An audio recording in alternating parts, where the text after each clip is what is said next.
Salut tout le monde, j'espère que vous allez bien. Je suis vraiment super contente de vous revoir aujourd'hui parce qu'on se revoit un peu pour ma vidéo signature. Donc ce sont les vidéos où je vous partage un produit et je vous montre vraiment plein de façons de l'utiliser. Tout comme ma première vidéo que j'avais faite sur YouTube avec l'huile d'olive, je l'ai aussi fait avec le bicarbonate de soude, avec le vinaigre de cidre de pomme, avec l'huile de coco et avec vraiment plein d'autres produits. Aujourd'hui, ça va être avec le miel parce que ça fait un bout que je me dis que je devrais vous faire cette vidéo-là. Et j'avais fait un vote aussi dans la communauté YouTube et il y a plusieurs d'entre vous qui vouliez voir cette vidéo-là. Donc j'ai deux types de miel en ce moment dans mon armoire, mais tant que c'est un miel qui est pur à 100%, c'est supposé fonctionner. Donc mon préféré que j'ai juste ici, c'est un miel qui vient de la ruche d'abeilles de ma mère et de son mari. C'est un miel pur qui est vraiment ordinaire et c'est celui que j'aime le plus utiliser pour mes DIY, pour le soin de la peau, etc. Sinon j'en ai un autre que j'avais reçu il y a un petit bout dans le temps de mon anniversaire au mois d'août et c'est un miel qui est crémeux. En fait, j'aime plus le manger celui-là, l'autre aussi, mais ça peut marcher pour certains DIY aussi. Donc je vais commencer avec la première façon qui est aussi ma préférée et j'ai mes notes juste ici.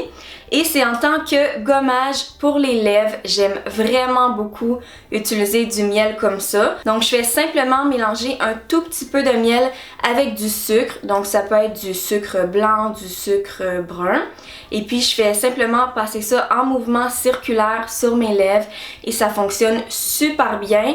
Et grâce au miel, ça vient gommer les lèvres et enlever toutes les peaux mortes et rugueuses. Une autre chose que j'ai voulu essayer aussi simplement pour voir si ça fonctionnait, c'est de l'utiliser comme traitement pour les lèvres ou comme baume pour les lèvres. Donc je vais juste en prendre un tout petit peu, soit sur les doigts, soit sur un pinceau à maquillage et je l'applique sur les lèvres qui sont sèches. C'est sûr que je conseille de faire un gommage avant parce que s'il y a des peaux mortes, ça va les enlever, mais si vous n'avez pas de peau morte, vous pouvez directement juste appliquer le miel et je fais juste le masser sur mes lèvres un peu comme un baume à lèvres. Si vous trouvez que c'est un peu trop collant, vous pouvez ajouter une ou deux gouttes d'huile de votre choix et vous pouvez le laisser juste simplement comme ça pour les lèvres sèches, mais j'avoue que c'est difficile de le garder longtemps parce que c'est juste trop bon. Le miel, c'est aussi excellent contre l'acné, donc mon masque préféré avec le miel, c'est celui au miel et au jus de citron. J'avais une vidéo là-dessus il y a super longtemps, honnêtement je sais même plus si c'est en ligne mais ça fonctionnait vraiment. Donc je faisais juste mélanger du miel et du jus de citron. En passant toutes les quantités, les détails, je vous mets toujours ça sous la vidéo dans la barre d'infos. Mais si vous faites de l'acné, vous faites juste appliquer ce masque-là sur votre visage avec un pinceau propre ou avec vos mains. Vous le laissez poser environ 10 à 15 minutes et puis vous lavez et ça fonctionne super bien parce que le miel c'est purifiant, le citron aussi, mais ça aide vraiment à venir détruire les bactéries qui causent l'acné et tous les microbes et les choses comme ça sur la peau. Un autre truc que je m'étais demandé si ça fonctionnait et que j'ai voulu essayer, c'est de mettre du miel dans mon bain. Donc j'aime ça mettre toutes sortes de choses dans mon bain comme des sortes d'huile, des choses comme ça pour vraiment hydrater ou nourrir ma peau. J'ai essayé le miel dernièrement, j'étais pas sûre si ça allait fonctionner, mais je vous le partage parce que ça a fonctionné. Donc j'ai mis 2 cuillères à soupe. La seule chose que j'aime pas, c'est que le miel c'est tellement bon que quand je fais ça, j'ai l'impression que je le gaspille un peu. Mais une fois de temps en temps, pour un bain plus luxueux, une eau qui est beaucoup plus douce, plus hydratante ou nourrissante pour la peau, c'est le fun à essayer. Moi j'aime bien ajouter du lait un peu dans mon bain aussi comme Cléopâtre. Donc j'aime ça faire le miel et le lait en même temps. Et je trouve que ça a rendu ma peau beaucoup plus douce. Mais c'est surtout quand j'avais la peau très sèche, par exemple si j'avais travaillé sur un tournage dehors toute la journée. Mais je dois dire que pour que ça fonctionne, il faut vraiment, pendant qu'on est dans le bain, frotter l'eau sur notre peau. J'espère que je vais bien l'expliquer, mais c'est vraiment de prendre l'eau puis de la passer comme ça sur notre peau parce que le miel va vraiment être mélangé dans l'eau. Et c'est différent de l'huile parce que quand je mets de l'huile dans mon bain, on voit vraiment le résultat comme 2 secondes après, sauf que ça laisse le bain vraiment super glissant. Donc le miel, c'est vraiment une alternative. On peut aussi tout simplement l'utiliser comme masque pour le visage. Donc il y a vraiment beaucoup de bienfaits pour la peau. C'est anti-âge, c'est purifiant comme je l'ai dit tantôt, c'est nourrissant, hydratant. Donc ça fait vraiment plein de bonnes choses pour la peau. Vous pouvez tout simplement l'appliquer seul sur votre peau, mais moi j'aime l'utiliser dans vraiment presque tous mes masques parce que en plus, un autre bénéfice, c'est que ça aide les masques à rester en place sur la peau pendant environ une quinzaine de minutes au lieu que ça coule partout parce que ça soit trop liquide.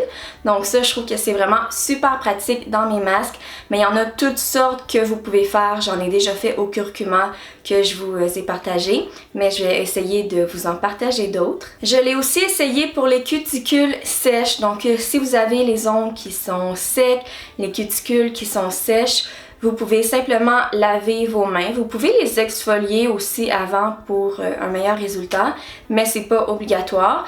Mais vous pouvez appliquer juste un tout petit peu de miel sur vos cuticules. Vous pouvez ajouter un petit peu de citron si vous voulez parce que ça renforce les ongles, mais moi je l'ai fait juste vraiment avec le miel.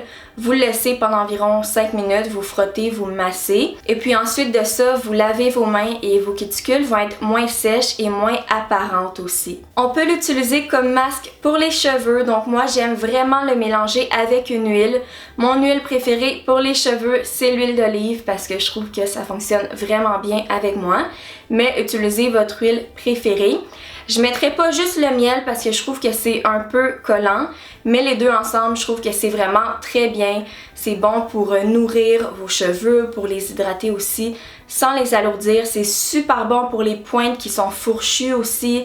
Si vous trouvez que vos cheveux sont un peu comme gris chou, cassants, c'est vraiment super d'appliquer ce masque-là. Donc, vous le laissez le plus longtemps que vous pouvez, mais je dirais environ 1 heure. Moi j'aime bien laisser mes masques 2 heures, mais même si vous laissez 30 minutes, c'est correct aussi.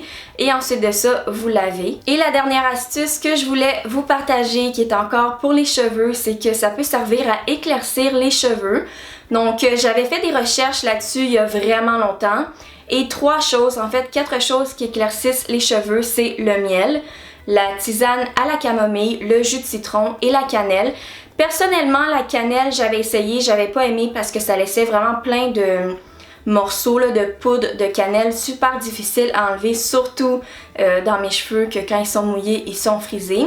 Mais vous pouvez faire un thé à la camomille, ajouter du miel, ajouter un tout petit peu de jus de citron parce que ça va juste aller plus rapidement.